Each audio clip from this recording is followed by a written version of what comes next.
Here's a little news. I was told this last week. There is a group of Nigerian legislators coming to Washington this week trying to petition the Trump administration and Congress from designating their country as a one of particular concern. They don't want this, but they're doing nothing to protect the Christian population there and to stop these radical Islamic groups from just laying waste to people on the other side of the religious divide from them. But I've spoken to Christian leaders there for decades. They will tell you they are very much afeared that Nigeria is going to turn into what Egypt and Constantinople became, which, remember, was a majority Christian country that over time you had an Islamic destruction of the faith. And that's what's happening in Nigeria in real time. 35 faith leaders are calling on President Trump to act on the deadly persecution of Christians in Nigeria.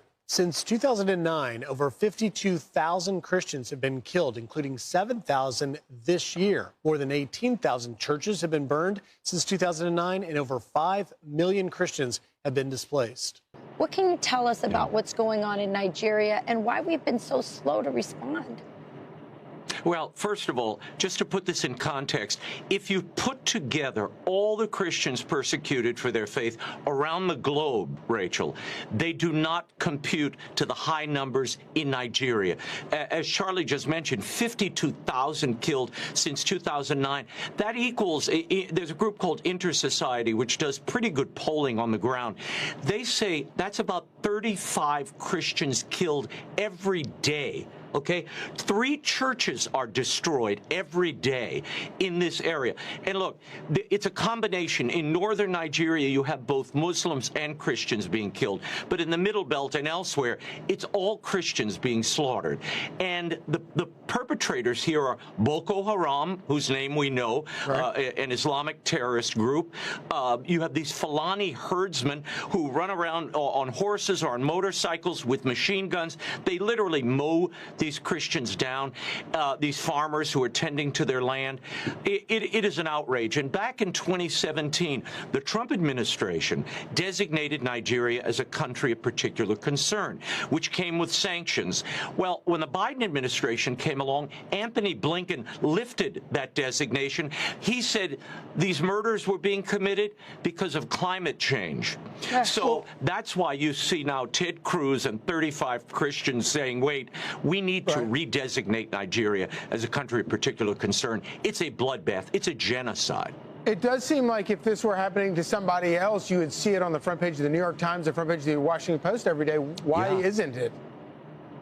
Well, I think because, A, it's Africa, and we just don't cover Africa the way we should, and B, for whatever reason, Islamic terrorism is just not covered. And when you look closely, 22 Islamic terrorist groups, including Boko Haram and others, have safe haven and have a safe quarter in Nigeria.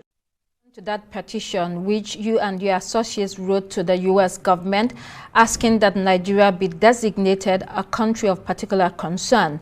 We note that Senator Ted Cruz had described what's happening in Nigeria as genocide. The Nigerian authorities say this is a fairy tale in light of the fact that it misrepresents the complexity of the security challenges in Nigeria. Talk me through that petition and why it matters so much to you and your associates. Let me state for the record that originally I was the one who filed the petition to the U.S. government to get Boko Haram designated as a foreign terrorist organization. I did a 75-page brief, and what happened was the Obama administration was reluctant to do it. So out of annoyance, the members of Congress decided to introduce a bill to force the designation of Boko Haram as an FTO because the executive was not doing it. The same thing is happening now. What had happened was that the Trump administration, the last first term, designated Nigeria as a country of particular concern for religious persecution because of the way General Buhari mishandled the issue. When the Biden administration came in, they removed the designation. So the Congress, again, in annoyance, at another instance where the administration was refusing to do what the needful, decided to introduce a bill to designate it. Let me be very clear. There is no doubt that there is ongoing Christian genocide in Nigeria. We all are privy to what is happening. For the past 12 years in Northeast Nigeria, they will stop taxis on the highway and they will select the Christians, kill the males, take the women as sexual slaves, and allow the Muslims to go. This has been happening for over a decade. So there's no doubt about it. The real question here is whether there's complicity or complacency by the Nigerian government. That is what the International Religious Freedom Act looks at, whether the government is behind it or the government is allowing it. And this regime of President Tinubu has an opportunity to address that issue in a way Buhari did not. And my candid advice to them is look at the concerns that are being raised and find a way to mitigate them, because that is what Sudan did. Sudan was able to get off the CPC list and go down to watch list because they addressed the concerns. Propaganda will not cover up what the reality is in northern Nigeria. You know that some may see you as a traitor for allegedly trying to bring down your country because this has implications for Nigeria. Tell me whether this worries you and whether you are also afraid for your safety. So let me be clear, because I have been an expert on Nigeria in Washington for about 25 years. And of course, I was privileged to meet you there when you served in Washington for many years as bureau chief. So I am consulted on issues relating to Nigeria. This particular petition, I didn't sign, but I had input. I reviewed it when they were putting it together. I will tell you this. At the United Nations 3 weeks ago, I met a Nigerian minister and I told her, sanctions are about to be imposed on your country. Do X, Y, Z. Do you know that since the minister left, she has not responded to any messages that I sent her? So we have done everything we can to try and reason with the Nigerian government that this thing is coming your way, but you can mitigate it. Again, they said they're sending delegations to Washington. If you come here and blow grammar, so long as you don't address the issues, you will have this problem. Now, let me quickly say this. This is my first time on your show since you lost your colleague, Somi, so please accept my condolences. But if you investigate that case, you will see that the people who attacked her home obtained their weapons from Niger. If you dig into it, you will find out that it is the same terroristic elements who are in partnership with banditry, who are going around doing these things. And no part of Nigeria is safe from them. The last we saw, the data we saw, about 270 locations, forests in Nigeria have been occupied by these terrorists. And statistically, Nigeria is the world's deadliest place to be a Christian. More Christians have been killed in Nigeria than the rest of the world combined for the last 13 out of 14 years. These are data points that are confirmed, that are known, that are tracked in the world. So again, let's not deny the obvious. Let us address the elephant in the room. Okay, addressing the elephant in the room, Mr. Emmanuel Ogebe, I wonder if you have thought of the consequence of Nigeria being designated a country of particular concern at a time when the government is driving a very delicate and complex reform program. But in as much as this, when you look at the response from the government, that it has admitted that there are killings, but designating bringing this religious coloration to Nigeria's insecurity problem looks a bit more worrisome because we've seen attacks in the mosques also in northern Nigeria. Don't you see it as a bit misleading to designate Nigeria as a country of a religious genocide against Christians? Let me be very clear about this issue. Some of the concerns raised by the congressman in his bill is the issue of blasphemy.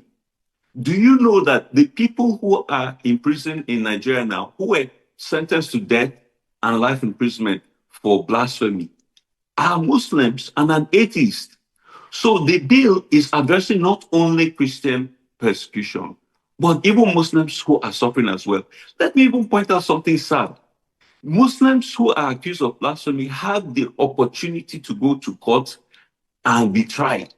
But a Christian like Deborah Emmanuel was killed, was burnt alive, recorded on video, and nobody has been convicted till this day. And the same thing with Eunice in Abuja, the same thing with Bridget in Kano. So let's not play games with this thing. Secondly, let me point something out. Nigeria has been designated before, and Nigeria didn't die. What happened at that time was that they waived the sanctions. Remember that they are not targeting the citizens who are the victims of the oppression, but the country that doesn't act to address it. Okay, I'm from Benue State. Look at what happened in Yelwata. In Yelwata, 200 people were killed in one night. That same week, Israel and Iran were fighting with aircraft and missiles. And in the 6 days, the number of people killed in Israel and Iran was not up to the 200 people who were killed in Yelwata in one night. And we say it's not a genocide. I went to Zike in Plateau State. One woman lost 7 family members in one night on Palm Sunday. They killed 54 people. Her husband, her father-in-law, her mother-in-law, her brother-in-law, and her children. How can we as a country see ourselves being killed and international community is saying, look, work to address the killings in your country? By the way, we all know that the Fulanis who are perpetrating this terror are foreign fighters who were brought in for political reasons. So why can't we put our house together and protect ourselves? It makes no sense. We cannot allow ourselves to be killed in vain. If we will not do it ourselves, then nobody will do it for us. Give our viewers context. You are a Northern Christian and a rights activist for that matter. It means that you have a wealth of information at your disposal. Tell me what you hope to achieve, or if you think you will achieve anything in the short, medium, and long term. Killings have to stop. It is not sustainable. I can tell you that a place like Goza has been occupied by Boko Haram for more than 12 years. I have been to Cameroon and seen Nigerians in refugee camps in Cameroon till today. They are not back in their country, and it is not right. So for the immediate thing that needs to happen is the killings must be stopped. We need to have a situation where those Nigerians who are refugees in Cameroon can be brought back to the country. That means there must be clearance of the regions that are occupied by terrorists. The Fulani killer terrorists, again, have to be moved out of Nigeria. They are not citizens of Nigeria. They can't speak Hausa. That is the shocking thing about them. They can't speak English. They're easily identifiable. They come in here and they intimidate Nigerian Fulanis to join them. So we need Nigerian Fulanis and the Hausas who are also victims of them, because Hausa victims in the Northwest exist. We all need to band up and say it is better for us to protect our nation, Nigeria, than to owe allegiance to foreigners who don't care whether Nigeria survives or not. So we want to see the Nigerian government set up an international team that will work on sanctions issues so that we can address all of these issues one by one. Right. Can you give us instances where the designation of a country as a country of particular concern has made any difference, and if you think it will make any difference in Nigeria? Yes, the clear example was Sudan. Sudan was an egregious violator for many, many years, and they were top-ranked CPC. And when the government of al-Bashir was overthrown, the new regime that came in said, look, you know what, we're going to fix things. And they actually hosted an international religious freedom roundtable in Sudan, and everybody was able to air their views peacefully. And the US downgraded them from CPC to special watch list. If you look at that petition is saying that they don't want Trump to designate Nigeria as special watch list. They want Nigeria to be CPC. So it is a foregone conclusion that Nigeria is going to be designated this year. Forget what Boutros, the special envoy to Trump on Africa, said. He's a Lagosian. He doesn't know the experience of people in northern Nigeria. And for someone who is from Lebanon, he knows what happened to his country. It's divided religiously. He cannot come here and tell us what is happening in our own country. So Sudan is a classic example, a case study of a country that sat down and said, let us address this issue. And the US downgraded them. Nigeria can address this issue. Tinubu is a very sophisticated operator. He can get his Attorney General, Foreign Affairs Minister, set up a committee and look at the concerns and address them one by one. This is required by law in the US. There are parameters and indicators that you can meet and you'll be taken off. Okay. Now, putting this in the proper perspective, now we've had a lot of people from government to the clergy reacting to the U.S. government designating Nigeria as a country of particular concern. I wonder if this is a genocidal crisis or a crisis of narratives, because the Minister of Information said Nigeria faces an existential threat from foreign actors that plans and plot to weaken the unity of the country. There is no foreign actor that is weakening Nigeria more than the foreign Fulani fighters that have come in and are destroying this country. Listen, the current National Security Advisor said before his appointment that the reasons that the Fulanis are killing is because Buhari did not keep his promises to them. We need to know what promises were made to them. Whether we like it or not, it is in the public space that they imported foreign fighters for election purposes, thinking that they would violently take over the country if he did not win the election. President Jonathan graciously stepped aside. And because of that, they didn't get the violent pillaging that they were promised. And that is why we see what is going on. Let me make it clear. You cannot argue that the reason why there's no Christian genocide is because others are being killed. That is madness. That is admitting your failure in the eyes of the world. You should not be happy that others are being killed. Sure, Muslims are occasionally collateral damage, but the fact remains that the violence is coming from their ranks. All right. And whether some of them are killed as well doesn't change the fact that their objective is to eradicate Christians. It is there are videos announcing these things. You know, a time as such as this, I often ask some great question. Where are the bloggers? Where are the bloggers that are often carrying one gossip to another gossip? People are still trending the story of our brother VDM and our brother B-Lord all over the timeline. Those people are not supposed to be the focus right now. Those people are not supposed to be the focus right now. The genocide that's currently happening in Jos should be the focus. And this genocide has been happening all over Nigeria, not just in Jos. It's happening every single place. It's happening in Benue State. It's happening in some northern areas as well. It's happening in Jos. They are colonizing. That's what they're actually doing. They come to a community that they are Christian communities, and they begin to unalive people, and then they chase people out of the community so that they can enter that community and then dominate the community and turn it into their own religion. This is what is happening.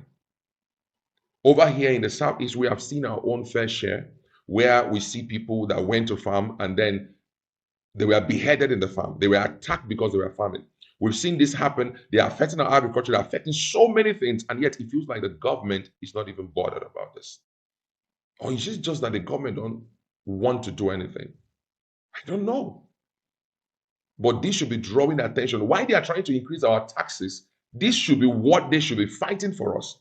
So what is the taxes that we have been paying for? If we are paying taxes, if we have been having increase in taxes, every single thing you get in this country right now, you pay taxes for it, and a high level of taxes for it. Apart from the one that the government knows, there are ones the government don't know. You settle the aboros, you settle every single thing. Everything is all about settlement. And even at that, we can't have peace. And yet when people defend themselves, they are being dragged to court for defending themselves. And yet when people are innocently unalive, nobody cares about it. And where are the Christian bloggers? The Christian brothers that seems to be more interested in Pastor A said this and Pastor B replied this. Oh, this pastor did this. This pastor shouldn't have done this. This is time for you to come out and talk about the genocide. This is time we need you to raise a voice. Let us that are believers not allow this thing to die. Let us that are believers not allow this thing to die. We must keep talking on X, on everywhere. I'm so happy that international organizations are beginning to recognize and they are hearing the voice of Reverend Ezekiel. Thank you so much, sir. Thank you so much for the boldness. You know, it's just so funny. That man didn't have a very big church. There are no speakers, no cameras. That man didn't have the best suit to put on. He didn't have like cars to put on. And I'm not saying those things are bad, but this man sat and cried from 6 feet down. He cried. He cried because of the death of his members. He cried and the word hurt. That is the voice of one crying in the wilderness. He cried. He doesn't have the fancy setup like I have right now that I'm doing. And yet he cried, the word hurt. It's not just that Nigeria hurt, the word hurt. Everybody, international news are carrying the whole thing and they're talking about the genocide that is happening in Nigeria. And then we have bloggers that can set up equipment like I'm setting up right now. And yet they're not talking about this. And I also want to call the attention of my brother BRG. I know you're definitely going to do something about it. I know you're going to say something about it. Probably, I believe you're gathering some documents, doing some research to be able to speak. I know you're going to speak about this. And I need you to hurry up and say about this because you have audience that listen to you as well. And it's time for us to speak. See, it's time for us to come as one and do something. It's not about, oh, that's not my church. That's not my church. There's nothing. You don't have a church. It's God's church. It's God's body. You are only managing a part. You're only being given certain authority to be able to lead certain part of the body in a certain way. Some of us are fingernails. We're only gathering people that are around the fingernails. Some of us are the hands. I'm calling on every single body out there. This movement will not end. We will keep talking about this movement. We will keep talking about this movement. It's not going to end only in raising funds because the fund that we have raised for Reverend Ezekiel, it's not just for him. There are other people that need those funds. There are other communities that also need these funds. So why we give them funds to be able to feed, to be able to build up the church that was pulled down, to be able to secure their community through hiring help hands, hiring some higher hands to help them. May the Lord give us what I'm talking about, to help them guide the community. Whatever we are doing, some people might say that money is needed to hire hands that can help the community, to help them hold some that can help the community. Every one of us have to put a voice in this. This is time to let go the pride, let go the misunderstanding, let go the envy and whatever. And all the churches need to do. I'm too small to talk to the body of Christ. So I'm not even talking to the body of Christ. I'm just suggesting this. And I know there are people that are doing something already that is not public. They're doing it secretly, which is beautiful.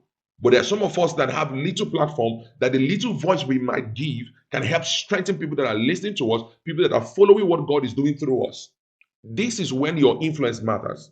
I'm also calling on all the influencers out there. If you believe you're a believer, this is time to use that your platform to give a shout out to what is happening. The government might not do anything about it, but let it be known that we said that as such time as this, that we are crying out once again. We're crying out and let people hear us. This thing has been happening, we know, but somehow the voice of Reverend Ezekiel was so loud. That was because probably it's coming from a burden, a place where most of us have not been able to cry from. That man was burying people every single time. Burying people every single time. A friend of mine called me that was attending that church, that particular denomination, but not in the particular one that the Reverend Ezekiel is pioneering, is handling. And he told me some stories that it tingled my ear. I had to tell him, bro, stop, we'll talk later, because it was so much to swallow. The little we have done, there are many NGOs out there. Now we need you guys to come out. There are many people out there. Yes, our NGO, Giant Token Foundation, was able to give a little thing. We gave the little we have, and then we gave others secretly, because everything must not be out there. The reason why our NGO was able to make what we gave public was because it's an NGO. For people to get to know, okay, see, whatever we have, this is what we gave. We gave pretty much everything we had in our account. And it's not enough. And I'm so happy for the people that are following our page, following me on YouTube, on X, and different places. They were able to come together and they were donating, giving.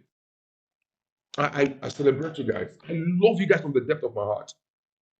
I'm telling us we can do more. We can do videos, talk about this, spread it every single nook and cranny of the internet. Let's leave the brother VDM and brother B Lord issue. Let's leave it. And B Lord as well, I need you to do something about this. You're not just going to be a billionaire in words and online. I need you to do something about it. You can give a support. You can reach out to Reverend Ezekiel and give some support. VDM as well, I know you're going to do something about this as well. But this is the time.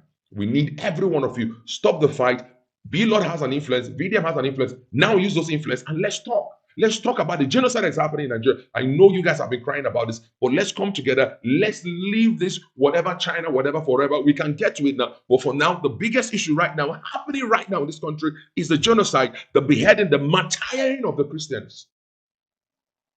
Not just the Christians. It's happening, not just the Christians. Let's not even make it a Christian thing. It's happening all over. It's just that they are doing it more to the Christian faith. The Nigerian Senate president will not survive this. You think that people are not lamenting? You think that the US are not hearing our crying? They are hearing our crying, and you will not survive this. See, their attack is too much because what you wanted to do has backfired. They have had it. They will return. Yes, I will return the Congress. See, they not go even. They not go listen because they know that the thing that you sent to go for them to kind of inform the US. They have known that it's a lie. The killing of Christians is too much. It is too much. Yes. So they are hearing our lamenting. It is not only you people. It is not only you people that will give death to our cry. Other countries are hearing our cry, and they will not succumb to whatsoever plan that you people are planning against this country.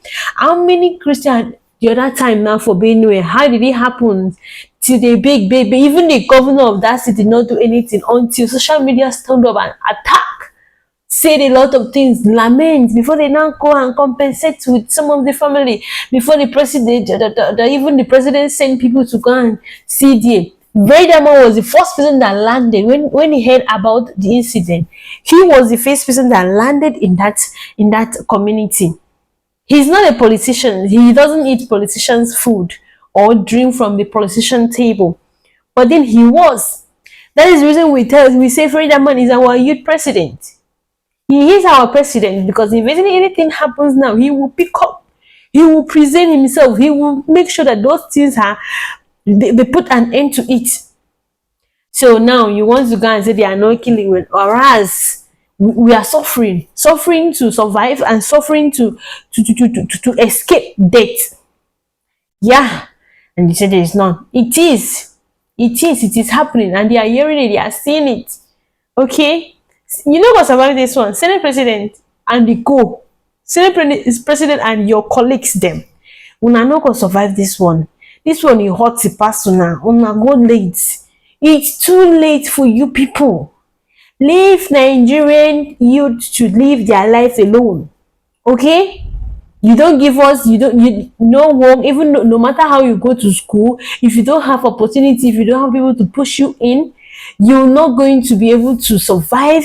It is rat that will eat your certificate. You go to school, that somebody will not go, that did not go to school better pass the person that went to school with NYSC. You people are just giving your family representation election. They are the only people that eat the government money, and we are paying tax. We are paying tax, and you people are not doing us well. And you think that other countries are not safe? They are seeing. Una don't use una IC pepe. Thank you viewers for watching. Do not forget to like, share, subscribe, and then turn on your post notification bell so that you get notified each time we drop a new video. Peace and love always. Man, kisses.